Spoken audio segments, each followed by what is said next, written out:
Count me ready. Is that what we say? No, that's not what we say, is it? We say count me ready. We play the music, right? Well, if you insist. It's time to play the music. I'm playing the music. Oh, bloody hell! Sorry. God. That might have been the worst one yet. This is the worst thing we've ever done. And I think it was my fault as well. I'm so sorry, everyone. Oh, Michael. I don't want to play anymore. So who's watched Ingrid Goes West? I've watched it. Well, Yes, we've all watched it, I think. Excellent. I certainly have. Wonderful. So let's start with Fernando. What did you think? I loved it. I thought it was a good film. Brilliant. Yes, thank you for suggesting it. Yes, I enjoyed it. Did you like it? Yes, I did like it. It wasn't great, but it was good. I enjoyed it. That's my cards on the table there. Laura? Not really. I think it was fine. There was nothing wrong with it, but I look forward to hearing why you liked it, though. Cool. And Claire? Yeah. It's all right. It wasn't very subtle. I felt like it was very much labouring the point it was trying to make. I don't know what point it was trying to. I don't get what it was about. What? What was it about? It was about social media and fake lives and... Was it? Yeah. How toxic that is. I don't think that's what it was about. No. What do you think it was? I don't know what it was about, to be honest. It was about a woman. Well, that's true. I mean, you could say that about a lot of films, right?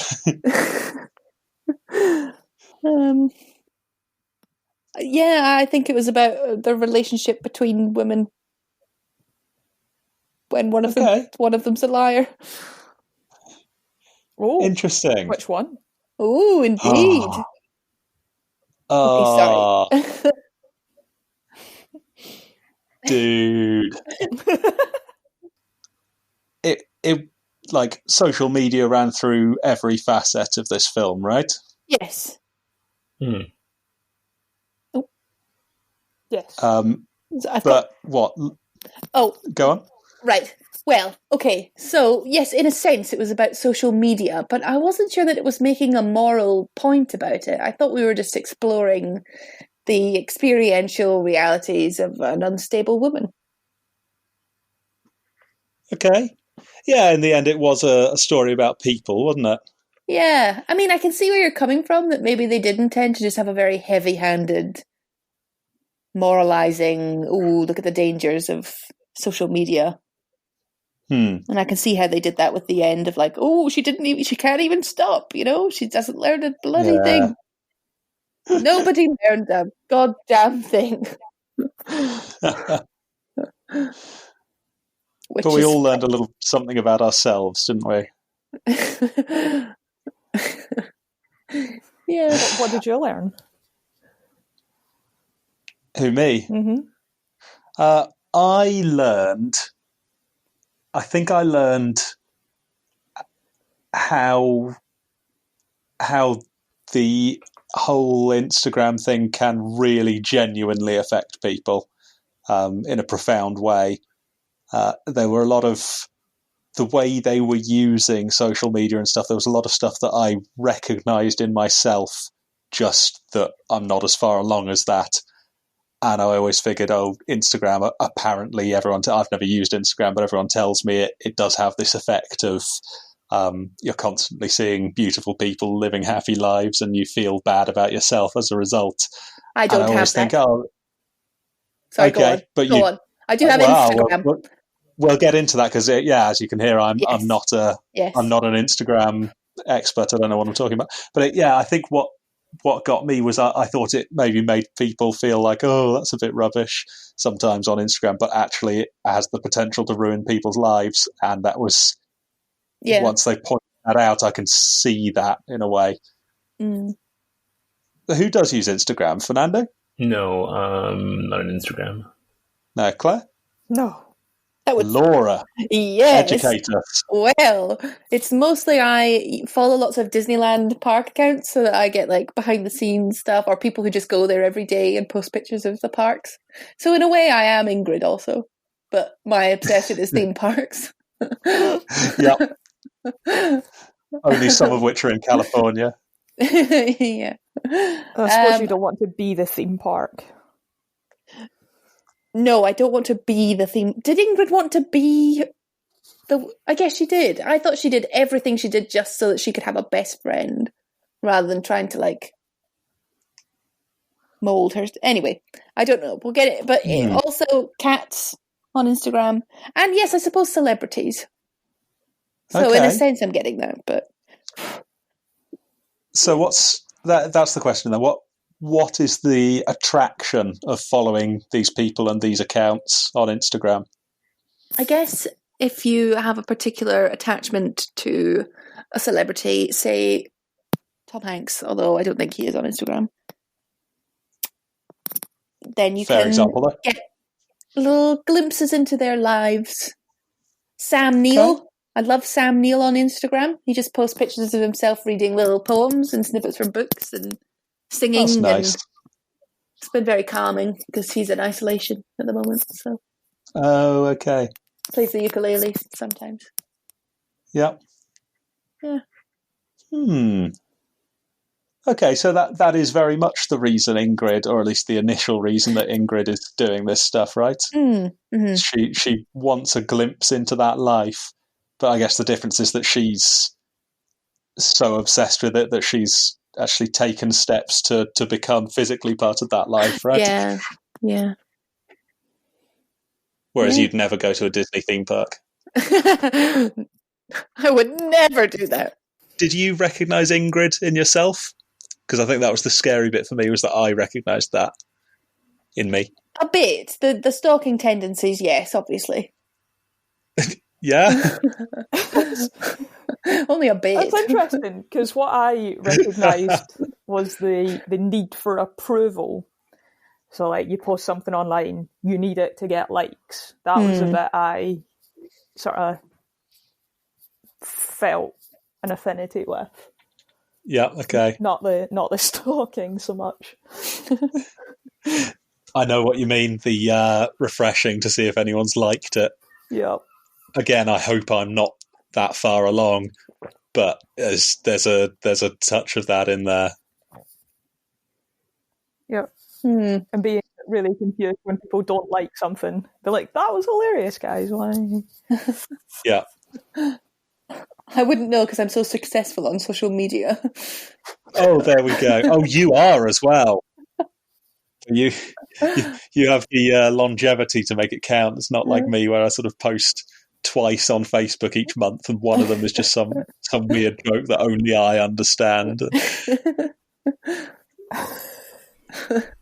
Wait, I've only just realized that we are all on Instagram, I think. Isn't this... we are all on Instagram. On Instagram, yes. Yes. Oh, the Film Club has an Instagram. It does. Oh, that's a great place to plug it. Right, what's the address, Laura? Give me a minute. I haven't been on it in about a year. Oh, man. I've been working on the Twitter. Like and subscribe, guys. We have so many new followers.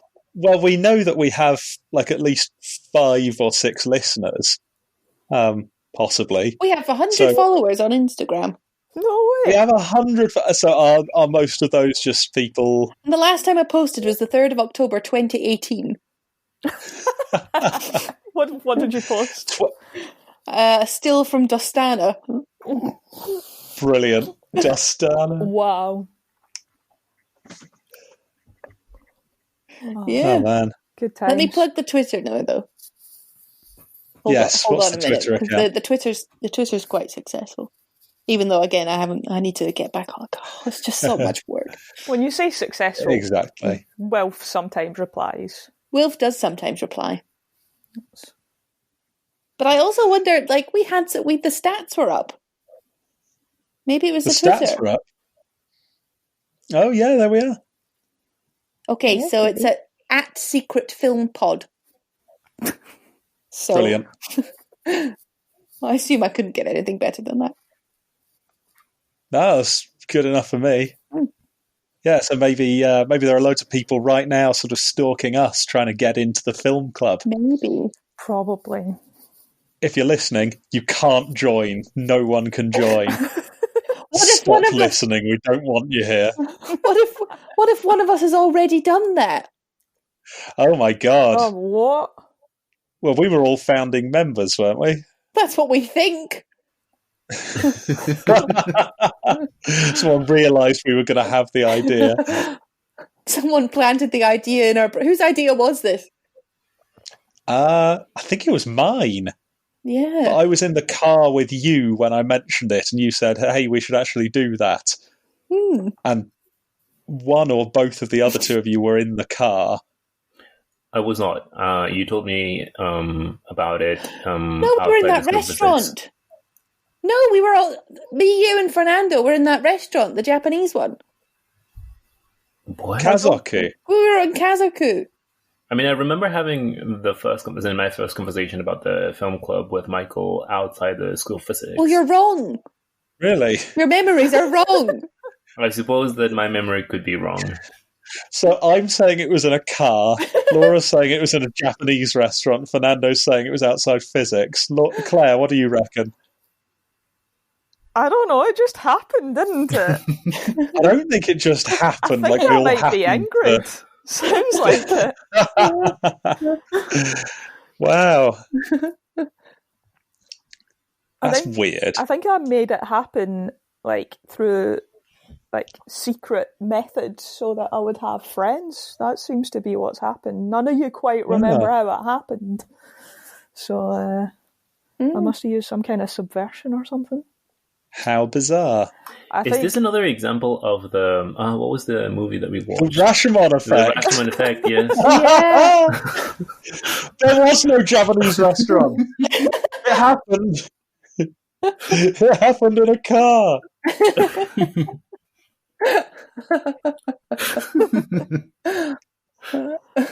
Fantastic. See, if you had just recorded it photographically on Instagram, we would know. I know. As it is. Don't know what the truth is. Yeah. Jeez, I guess we're doing pretty well now that we record every single one of the meetings. Apart from the first few, which might not have existed. True, yeah, that might just be a shared delusion. How much noise do you think it would cause if I ate an Easter egg? Depends if you're going to eat the wrapper. I'll have to interact with the wrapper. Let's see how it goes, shall we? Okay. Give me a minute. Oh, man. How's it going? It's not Easter. Oh God. I think it's worse because we can't see. It sort of sounds like you're just stuffing it in your face, sort of gobbling it. I haven't started eating it yet. It's just the rustling sound. I'm sure it'll be fine. I'm eating it now. Can you tell? Sorry? I'm eating it now. What? Yeah, well, we can hear that your mouth's full, but it's not noisy. It's just looking at me.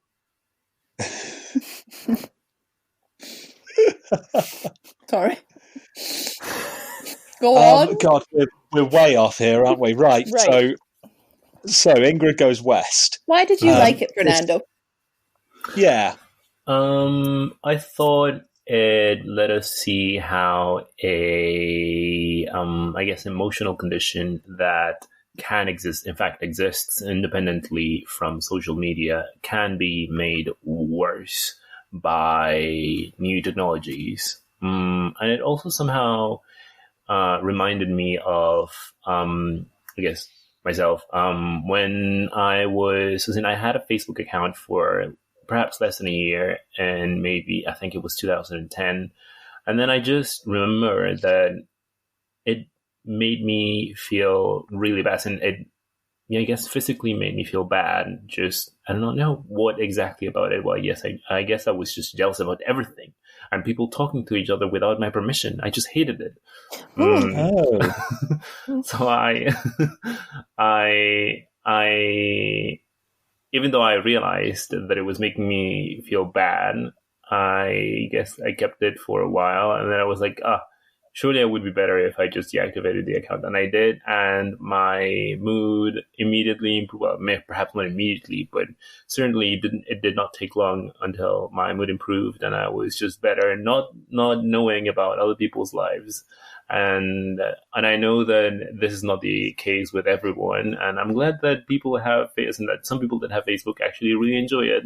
It's just that maybe Facebook is just not for me, and maybe social media is not for me. And that is why I've been somehow cautious in having other kinds of social media like Twitter or Instagram or whatever other social media things are.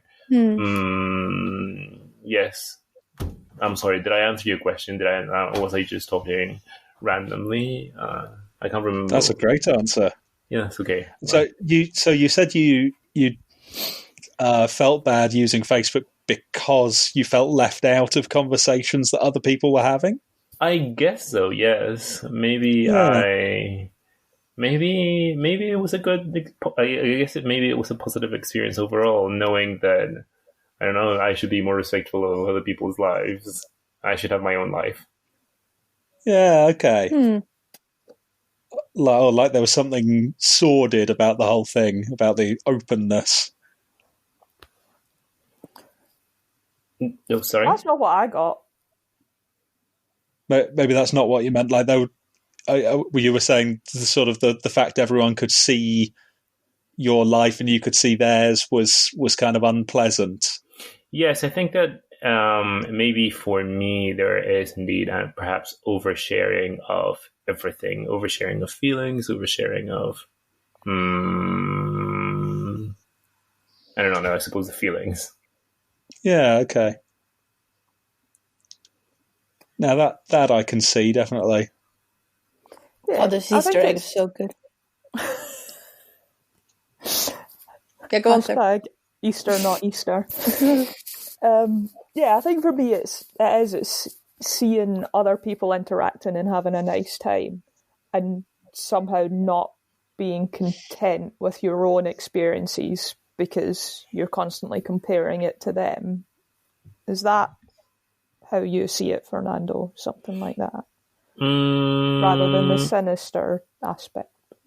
Not feeling content about my life, comparing it to others. Yes, I suppose so, yes. I suppose so, yes. Which also makes me think, yes. The answer is yes, and I think that it also makes me I think that it is also somehow related to, yes, so the point is feeling good about the things that you have and not wanting to have some other things that you think that you might enjoy. For example, I think this relates to I can give an example in the film. Mm-hmm. When Ingrid wants to be friends with, I actually cannot remember the name of the other woman, but Taylor, yes, with Taylor. And she wants it so badly that she's waiting for her comments on her Instagram. And then the only comment that does come is the comment from, I guess, from Batman. And she doesn't like it. She's like, why is he talking to me? And I think that ultimately she should realize that she should be with the people that want to be with her, and she can be happy in that way. In a similar way, I think that you see things and maybe you wish to be with some people. But I mean, I wished to be with certain people, but then I realized, why do I wish to be with people that I cannot be with when I can be with people that are next to me and that are willing to be with me and that I have fun with? Is that why you're with us? No, I am with you. I'm with you all because I really enjoy it, and yes, and I'm grateful that I'm here with you all instead of, I do not know, with some other people that don't want to be with me. Like John Hamm. I do not know who that person is, but yeah, probably. Yeah. I find the opposite. I disagree. I don't disagree with the way that you feel, because that is perfectly valid and you're allowed to feel that way. But the way that Ingrid felt when Dan was posting on her account, have you ever had someone on social media who's talking to you and you're just like, oh, leave me alone? No, given that I don't have social media. But oh, yes, of course. Mm-hmm. So, yes, I think it's my mum. But that's because she'll comment to say, like, to ask if, like, your rash is clearing up or something. She'll be like, oh, did you manage to buy that face cream for your acne or something? Like, terrible stuff.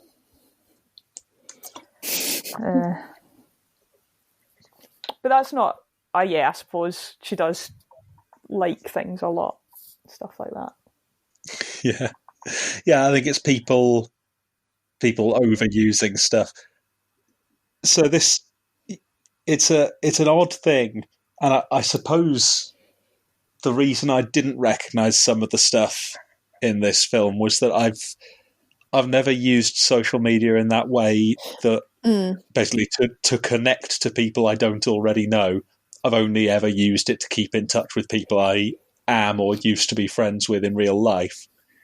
And I guess that's a different thing, and people don't all do it like that, do they? People will have millions of followers, and it's an odd one.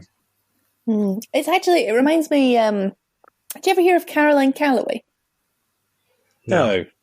Oh, I'm sure if people were talking about this film who knew who that was, they'd be like, oh.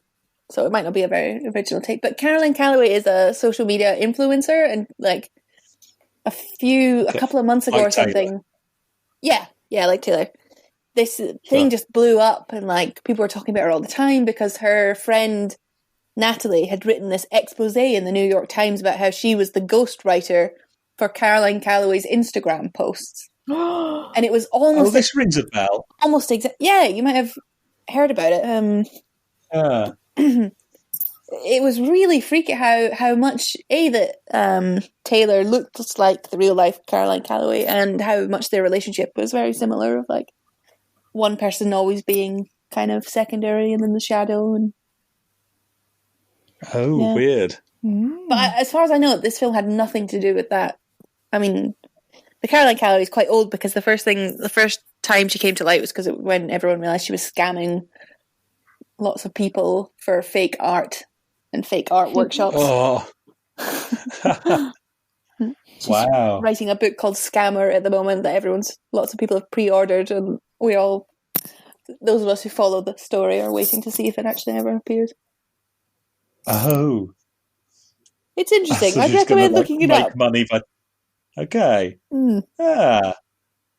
It's odd, isn't it? It feels sort of, do they call it future shock? Like we're in a world that we just don't understand anymore, and that these weird things can happen. Yeah, it's odd. I think it's just being old, is it not? Oh, maybe that's it. But I feel like I'm not supposed to have got that old so quickly. No one does. Wait, the characters in the movie certainly isn't, I think, might be older than us, maybe? They'd be a bit older, wouldn't they? Maybe my age.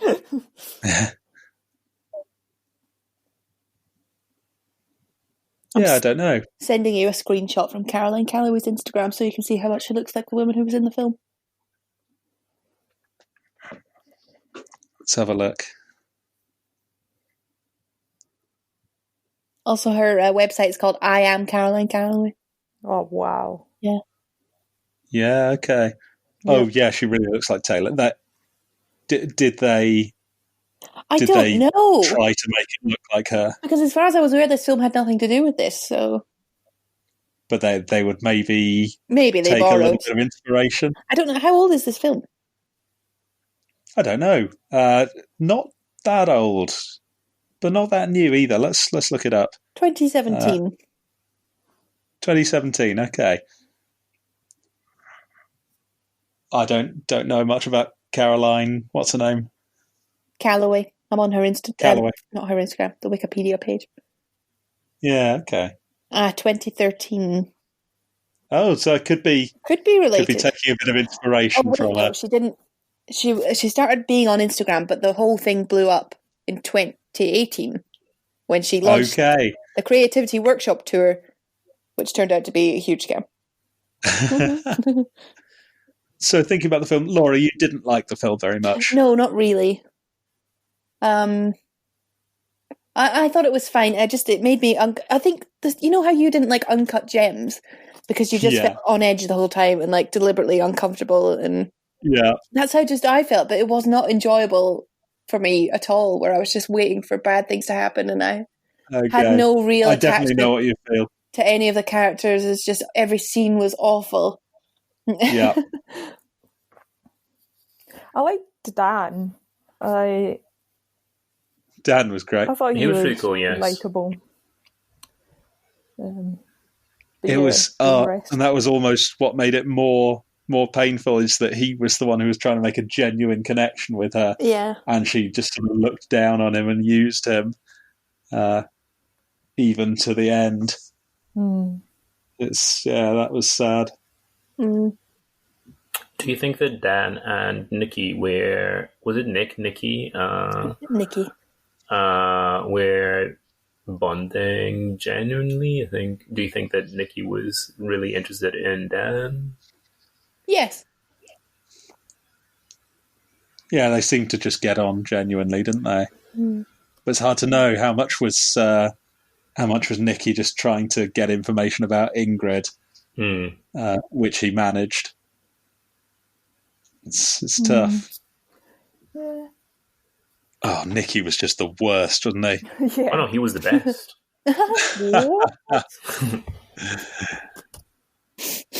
I didn't mind him either, to be honest. What? He might be the worst character in any film we've ever seen. Why? He was so horrible. He was manipulative. He was racist. He was ignorant. He was aggressive. He was a drunk. He was violent. Just everything was wrong with him. Well, okay, hang on. Which are his bad qualities then? His bad qualities.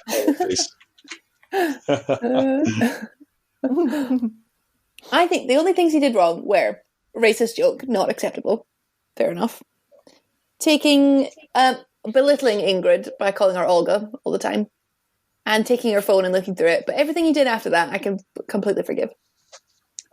Blackmailing her? The blackmailing, yes. I think if so, well, okay, no, maybe not, because then he wasn't really looking out for his sister, was he? He was just getting money. No. The way he kept punching people in a way that obviously made them uncomfortable. The way he was super rude to everyone all the time, even people he'd only just met.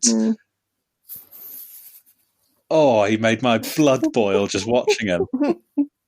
Yeah, he really was worse than the British people in Lagan. That's a bit much. Definitely.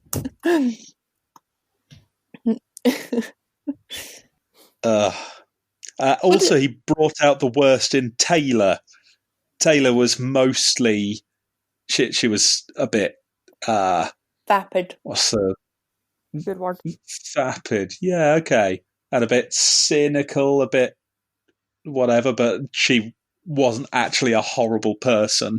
Whereas when Nikki was around, she would start to act more selfishly. And, you could just see that thing that, he was getting to people around him. What did we think of Ezra? Who was Ezra? Her boyfriend. Or Taylor's boyfriend. Oh, the art man. I didn't like him to start with, but by the end, it seems that he turned out to be just about the only sane one, along with Dan. Yeah, I thought that as well. He seemed normal-ish. Yeah. I don't know. There was something I don't know. So, I got his point about it all being fake, and he, had his little breakdown, and I think that was supposed to humanise him and stuff. But he was still he still went along with it all. He still just accepted that was his life, was pretending to have this other life.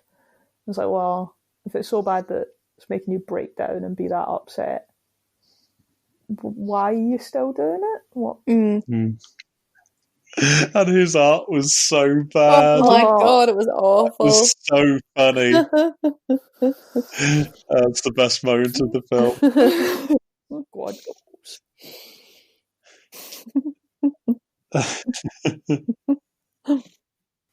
Any symbolism? Any symbolism? Should I ring the bell now? Yeah. Yeah. Beautiful. Thank you for doing it so vigorously.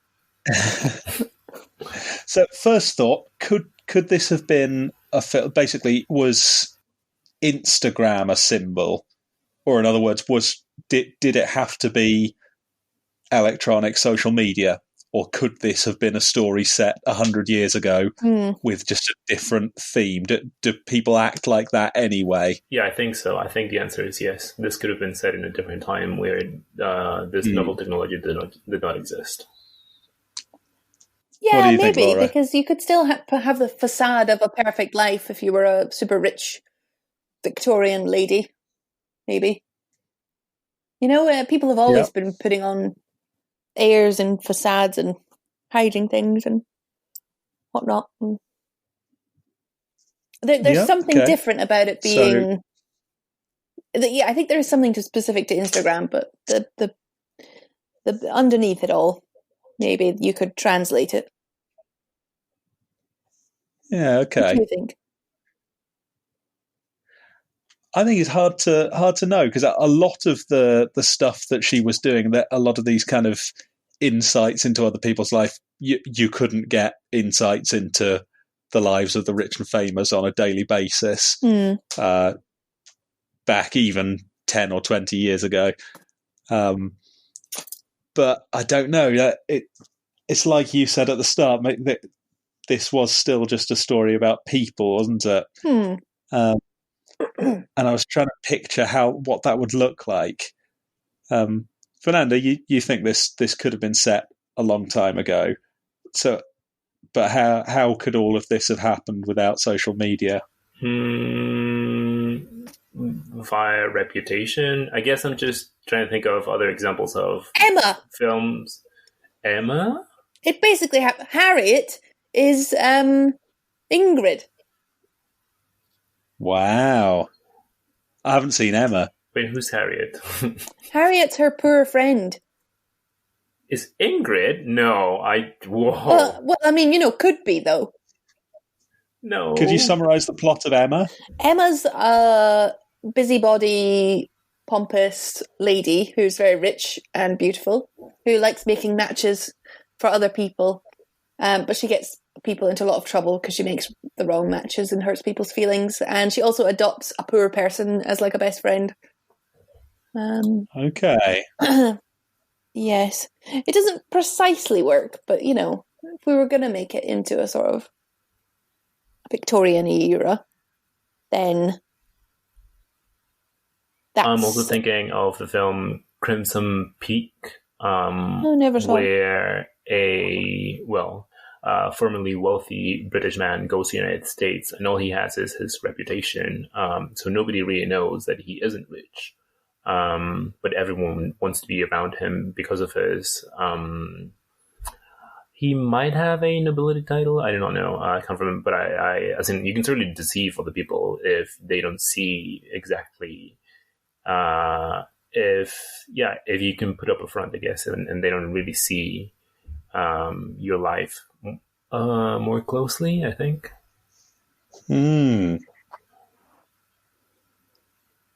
Is it like The Great Gatsby?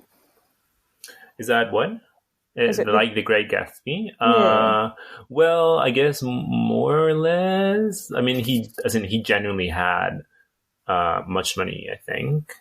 I mean, he was paying for all his parties with his own money, but I guess that you are. I just not know. Maybe I think it might be somehow related because you are also just pretending to be someone that you are not. I think he did lie. He did lie. He did say that he had studied at Oxford when he might have not gone to university. So maybe that's also a good example. Yes. Mm. Cool. Yeah, I think people have always been interested in the wealthy and the successful. I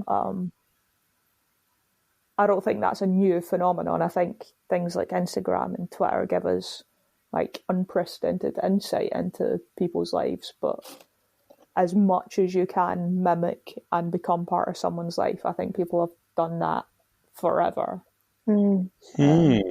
Wait, I'm just thinking of, I guess, a long time, a really long time ago, in the distant past, when poor people lived in, well, I guess poorer people and people that did not have as much money as the ultra rich lived in the palaces of the ultra rich. And surely that was a way of getting a glimpse into the lives of the ultra rich if you were living in their palaces. And yeah, like extra staff for the very wealthy. Yeah.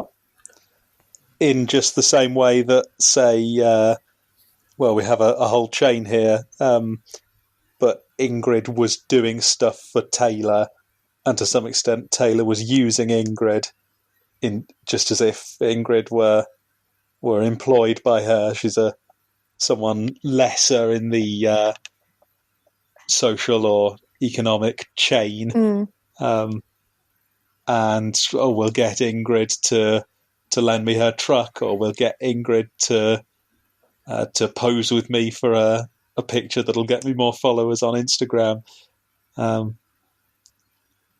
Is that a little like a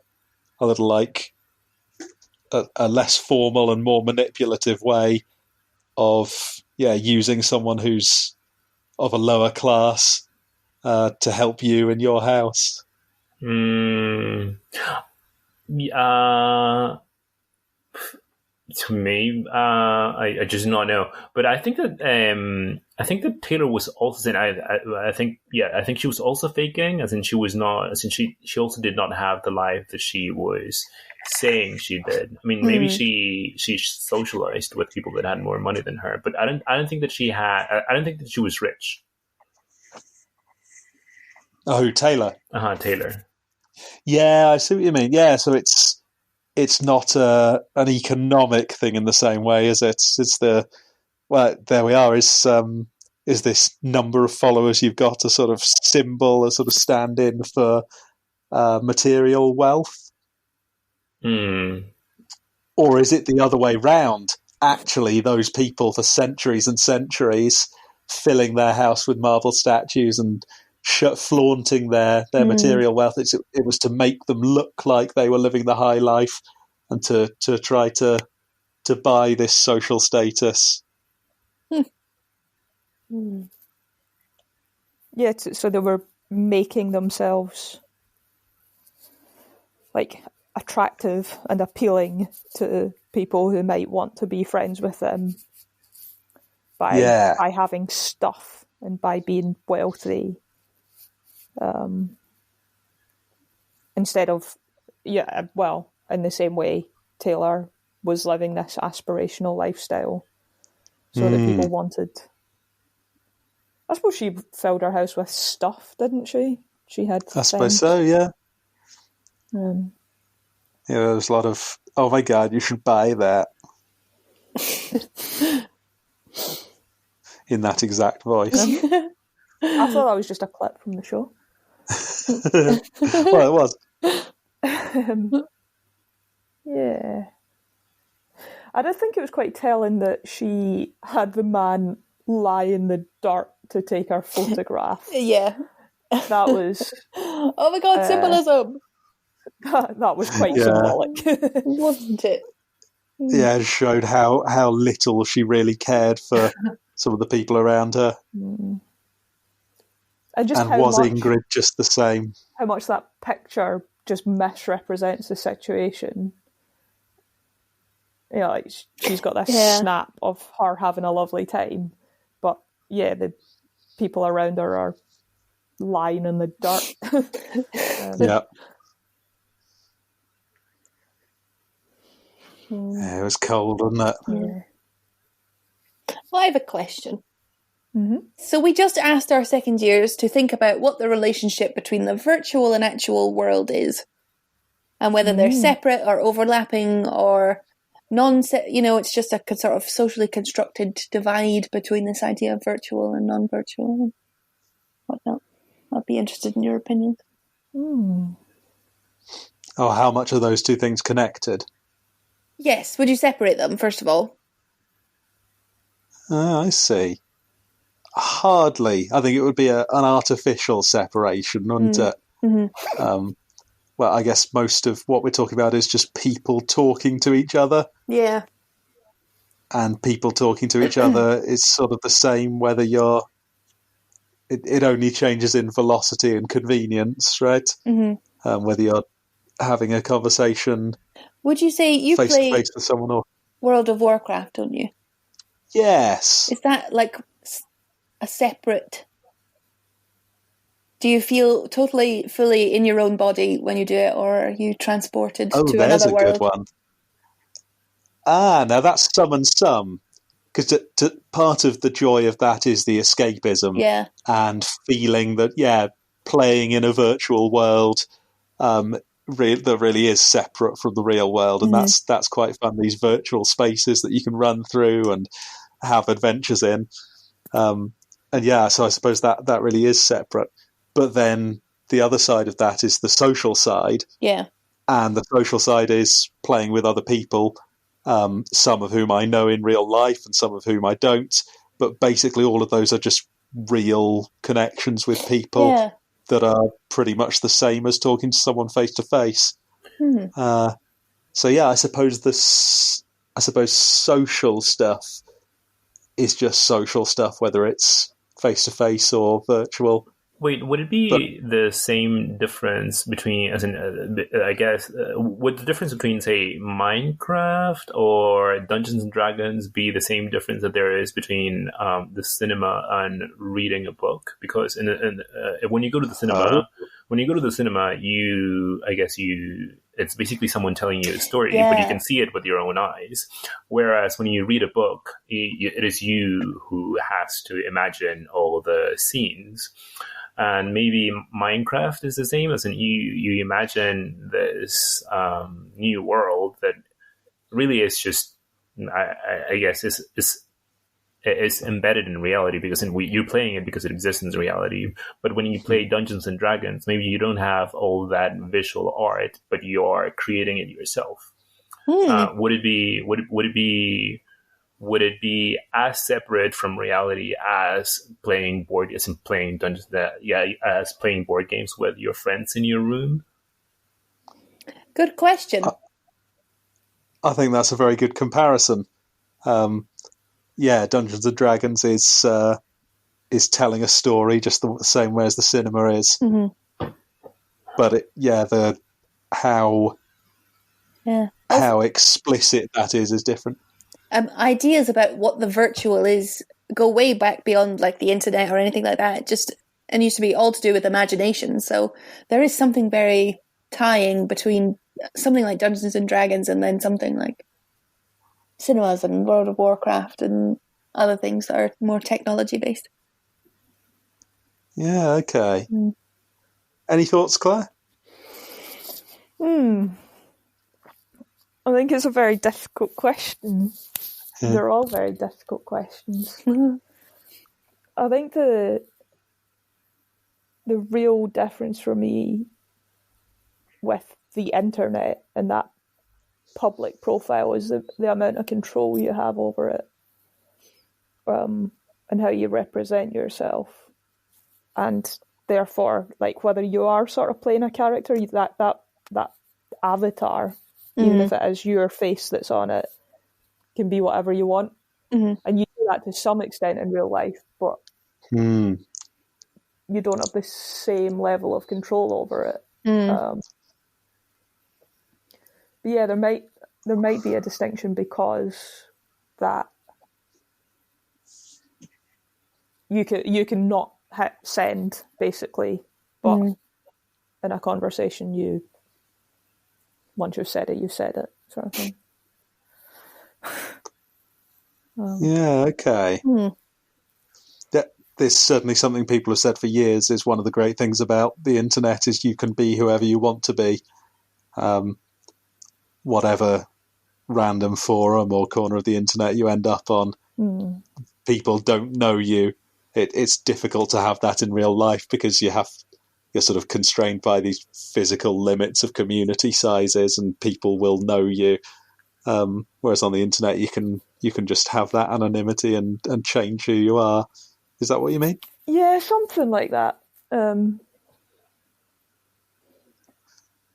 So that's one real difference between socializing in real life and socializing on the internet. Yeah. Yeah, I just wonder how it does compare to like World of Warcraft, because you're a character in WoW, aren't you? You have certain characteristics that you choose, and you take actions based on those. Yep. And having said that, when you actually talk to people in game, everyone's out of character. Everyone is quite happy to say, "Oh, I'm from Scotland and I've got work tomorrow." And yeah, okay.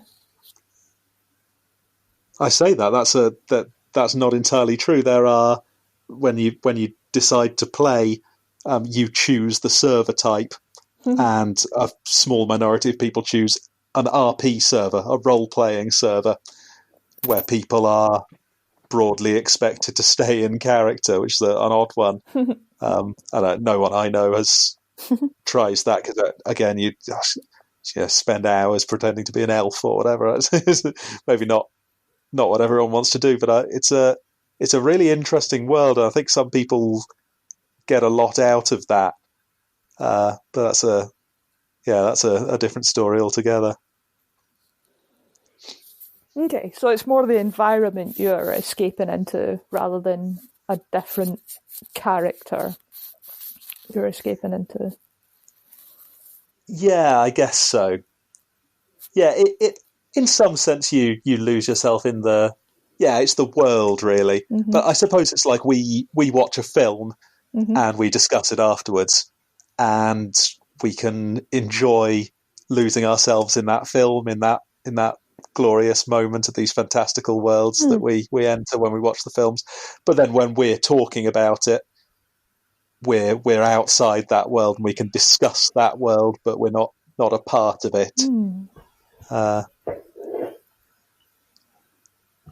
But it can still be a sort of shared thing that we've all gone into. Yeah. Or like when we went to Disney World, I think we were all equally amazed by some of the wonderful environments that we got to go through, and some of the worlds of fantasy we entered. But when we discussed it, we were sort of outside it and above it somehow. Yeah, exactly. We would talk about it critically and say, "Oh, that one sucked," or "That one was great, wasn't it?" We'd never.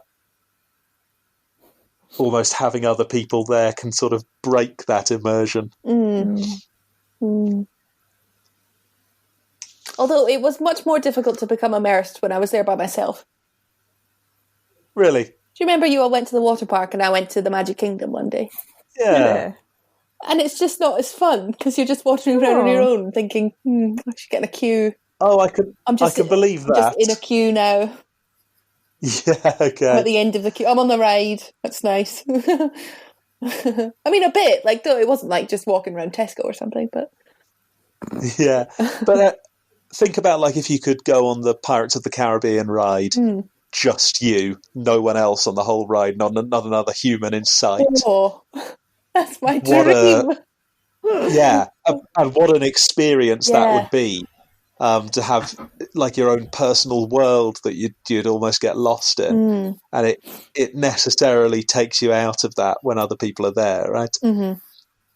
That's true. Having said that, it's still a lot less it's bound to be a lot less enjoyable. Just the same with World of Warcraft. That would actually not be a very good game if it was single player. It's got a lot of problems and flaws and stuff, but it's fun to play with other people. But that necessarily breaks the immersion that you could maybe get a bit more into something if it was just you. Even if you're not talking to other people, there'll be some warrior runs past and they're not called Gimli, they're called like Pones Noobs 2000 or whatever.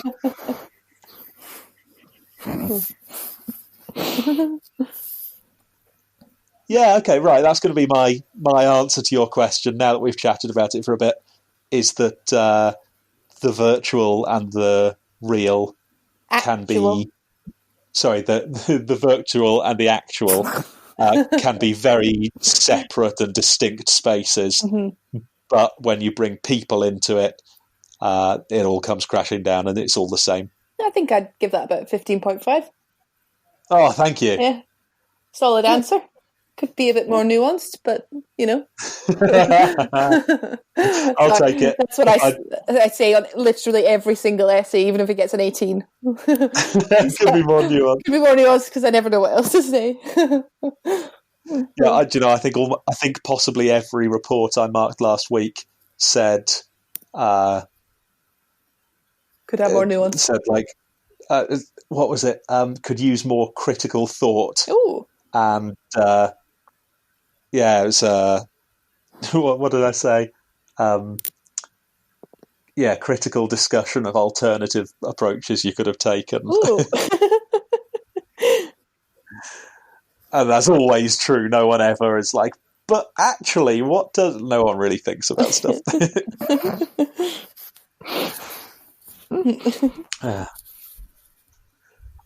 Good discussion. Yeah. Well, good idea for a discussion, yeah.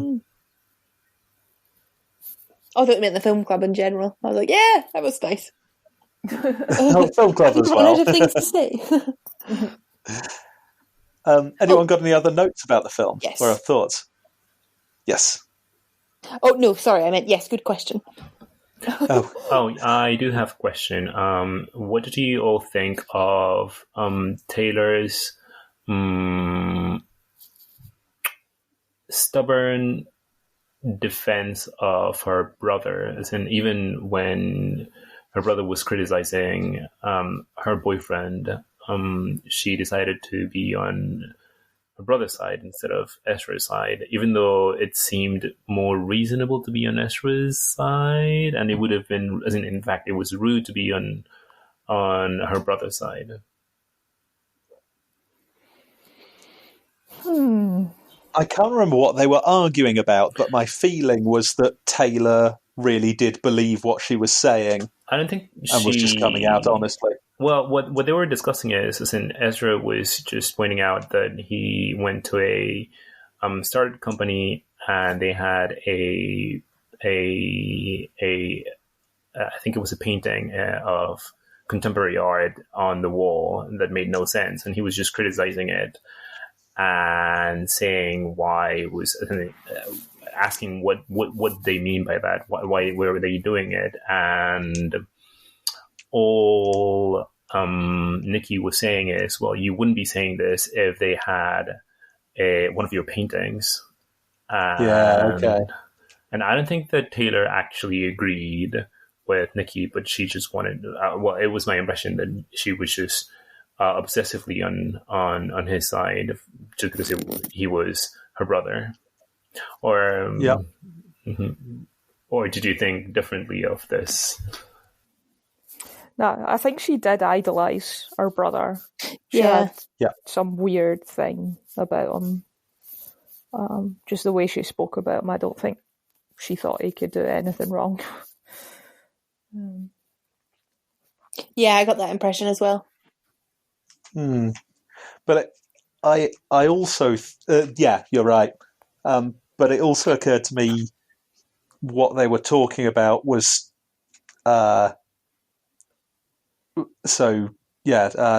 Nikki was saying that Ezra, like everybody else, would just roll over if it meant that he would be accepted. And so if someone was buying his paintings, he wouldn't have anything to say. And that seemed to me that Nikki was basically saying everybody just wants to be loved, everyone just wants to be accepted, and they'll do anything to get that. And we know that that is exactly Taylor's whole thing. We know that Taylor's built her life around trying to get people on the internet to like her. So I could believe that Taylor genuinely thinks anybody would, Taylor would totally have nothing to say if people would put her art up. And so it seemed to me that, she would think that Ezra would be the same. She would think that everyone would be like that, and she can barely imagine someone not accepting other people having their art up. So it seemed to me that she genuinely did believe that. It was one of the many ways in which she was different from Ezra, and that was just coming out there. Interesting. Yeah. I do think Nikki was being rude, and therefore she should have called him out on that rather than just being agreed. But actually he's right. There we are. No matter who she agreed with. A bit of tact. Yeah. Nobody in this film had any tact. No. No one had any chill, did they? No. That's the thing about Ingrid. She wasn't a good stalker, was she? She was just so bad at pretending to be a normal person. Yeah. Mm-hmm. She was really see-through. Yeah. It's just that... I couldn't... Oh, yeah, sorry, go on. I couldn't bear the scene where she was in that shot. Yeah, I was just thinking about that. Taylor. Yeah. Oh, she played it so well. It was so... again, I saw myself in that as well, where you're just trying to be normal and then you knock something over, or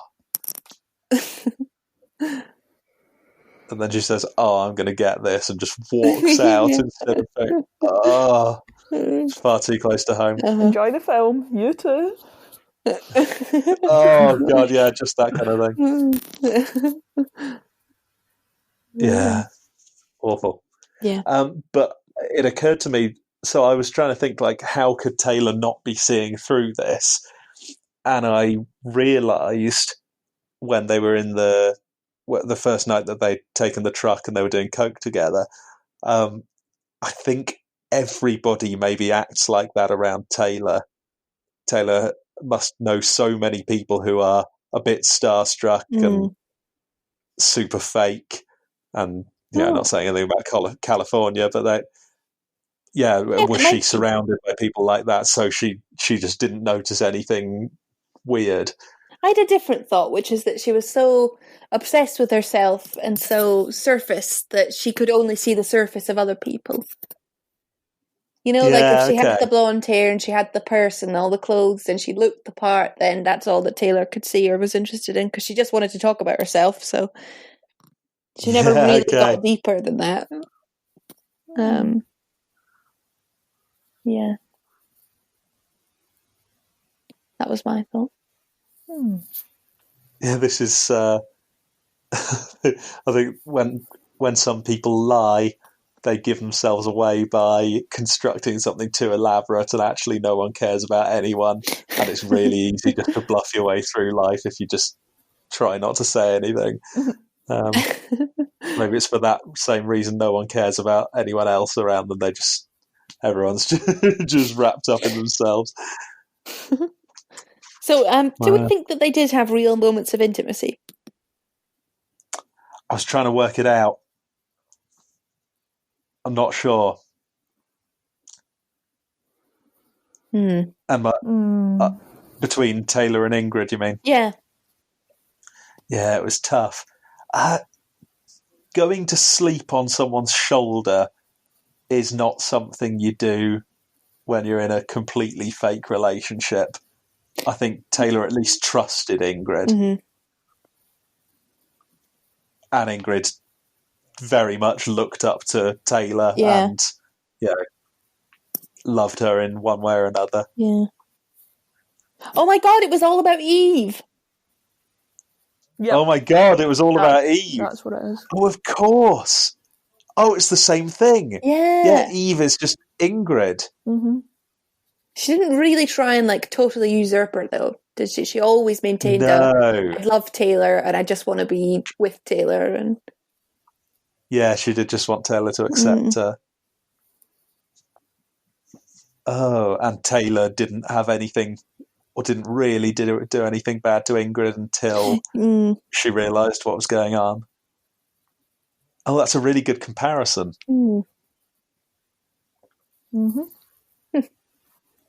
Nice. Thanks. I mean, I can't say more than that. But... yeah, that's a wrap. No, once a wrap.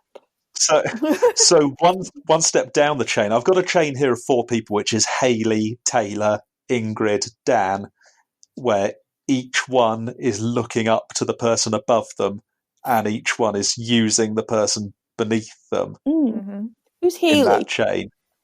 Hayley was the even bigger Instagrammer that Taylor blew Ingrid off to go and meet. Yeah.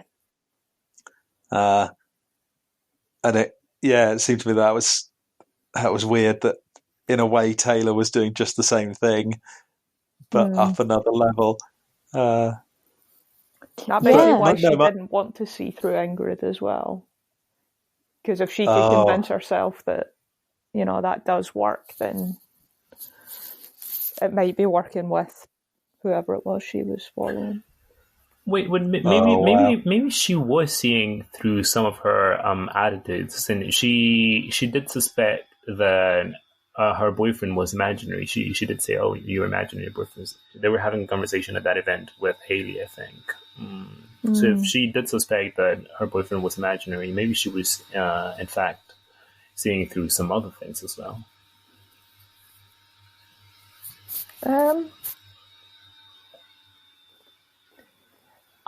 I thought the imaginary boyfriend thing was Taylor just sort of joshing to some extent, because she knew about the truck. Like, she had seen physical evidence of someone close to Ingrid. Yeah, I guess that is true. But certainly, like, allowing Nikki to be a dick about it was unfair. And sort of maybe playing along with that was wrong. But I think she believed that he existed. Don't know about everyone else. So. I thought that as well. It sounded like she was just joking. Yeah, sorry, go on, Fernando. No. I just wanted to say yes. I think she did believe that he existed. Yeah, I thought that was just a joke. It's weird though. So we've talked about the intimacy between Taylor and Ingrid. Was there a genuine intimacy between Ingrid and Dan? That's a good question as well. Obviously, Dan liked her. Yeah. Did she truly like Dan, or was she just using him? I don't think she could understand real human relationships. Like, obviously, none of us can understand them. But, yeah, I don't think she could like someone, like, as a person, really. I think everything she did with Dan was just a way to get to Taylor. Yeah. I agree. Okay. It was just a process. I mean, she did message him when she was in the house the next, when she'd moved and borrowed his truck and she was worried that he was angry with it. Like, that didn't seem to have any motive behind it, this trying to make him forgive her when she was texting him at the end. Okay. Wait, and I think that maybe the only moment of intimacy was when she asked if she could take him for dinner, and he said, "Can I choose the place?" And when they were having dinner, they were having a serious conversation that I think maybe was some kind of intimacy, isn't? Yeah. Yeah, she ended up opening up to him and crying, and See, that didn't seem fake. I thought that was calculated. Whoa. Oh. I thought that was her way of, like, speeding up the relationship with him, because she needed him to be an intimate partner. I mean, it was certainly her. It was certainly her trying to get what she wanted, but maybe that specific part was not planned by her, and maybe that's why. Maybe that's why she was crying. Mm-hmm. Okay. She was such a bad actor with Taylor. Yeah,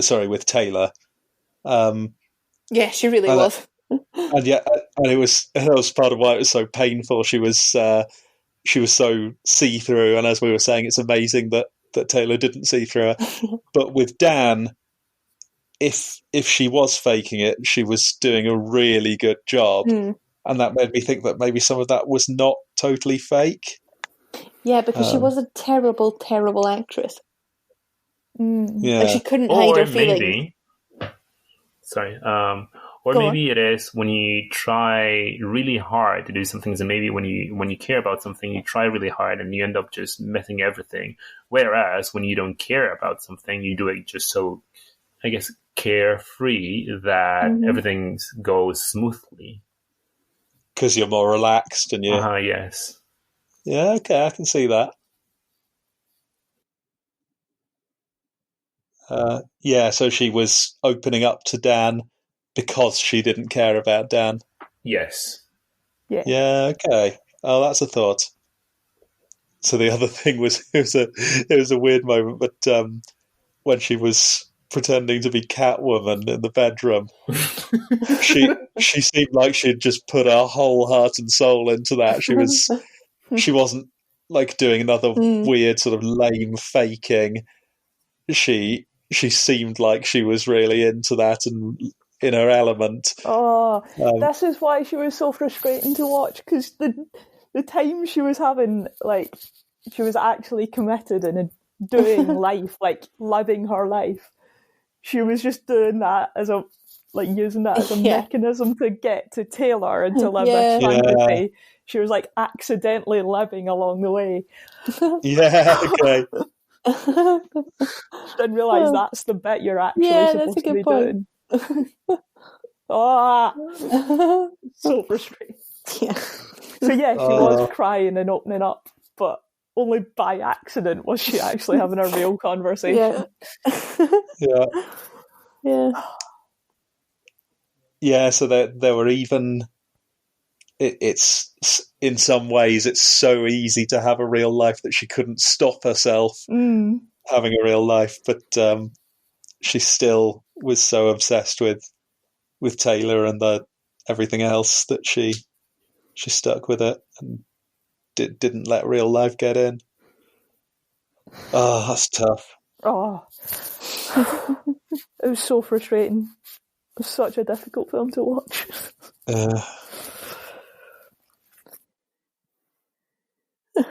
I think that's all my opinions, although if someone has anything else, then... Well, what did you all think of the ending?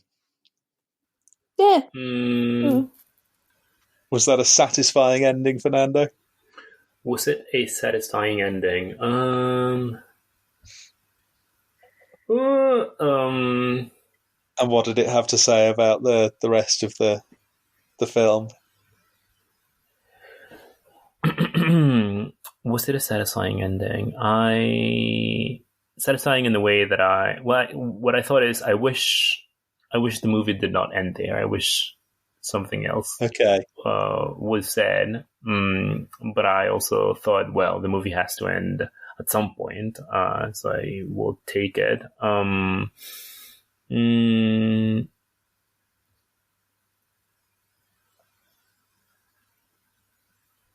I can see that. Maybe it just emphasized how you cannot solve a problem just from one day to the other. As in, she certainly has a problem with her relationship with social media, and she needs to address that. And I think that she was somehow trying to address it in her suicide video. And maybe the next day should have been her first day of not being in social media. But unfortunately, Dan gave her his cell phone, and we realized that she still has the same problem, as in that it is as if she hadn't done the video and hadn't confessed all these things and hadn't realized how bad her life was, and she just kept making the same mistake. Yeah. Yeah. Mm. Yeah, satisfying isn't the word I would use. Okay. But certainly an appropriate ending, I think. Okay. Given the tone of the film. Yeah, it was sort of satisfying and unsatisfying, really. It was more frustrating in a way, wasn't it? It was, yeah. In just the same way that we were frustrated by her all the way through. Yeah. Yeah, nothing changed I was at all. pissed off with Dan at the end, not with her. Like, I was frustrated that he gave her the phone. That was... Yeah. It sort of fell a bit flat for me. I felt like Dan wouldn't do that. Yeah, that seemed odd. I wasn't sure what his character was thinking there. Seemed like he was a plot device or something. Like, didn't quite seem right. I don't know. It was sad that, like Fernando said, it was the first time that she had made she had done something she had recognised that the way she was living her life was really bad for her, and the first sort of time that she had genuinely opened up was making that suicide video, and that ended up making the grip social media had over her even worse. And that was, it's a tough bit to watch. Those were all my thoughts, though. Mine too. Should I play the music soon? Does anyone else have any thoughts? No. Fernando? My last thought is that I think that this was a good film that made us have an interesting, long conversation. Yeah. That's a good point. Yeah. It did, yeah. I enjoy all of our conversations, so I don't think we've ever had a bad film. Oh. Whoa. With the exception Thanks, of Laura. Song to Song. That was a good discussion. Do we have the recording of our session with Song to Song, or was that free? Yeah, we do. It's available for all to hear. It was one of the first ones we recorded. What a film. Oh, yeah. That'll be a treat. I might go back and listen to that now that we're quarantined. Yeah. Somehow. Yeah, that's when we brought out the big bucks and put in film clips and everything. Jeez. Oh, I remember those days. Yeah.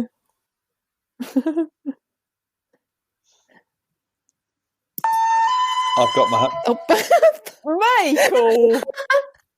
Oh. I was just saying, I've got my hand on my heart so you can play it now.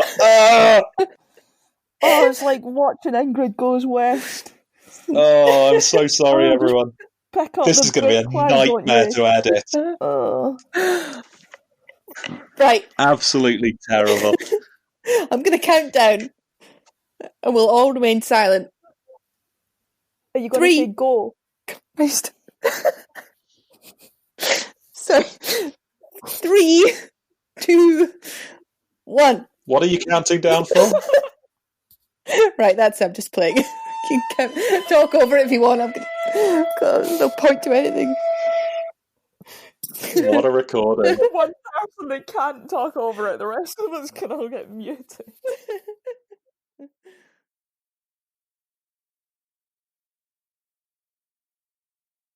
For everyone who might be listening, we are all in the same house, but we are all in different rooms because we're taking self-distancing that seriously.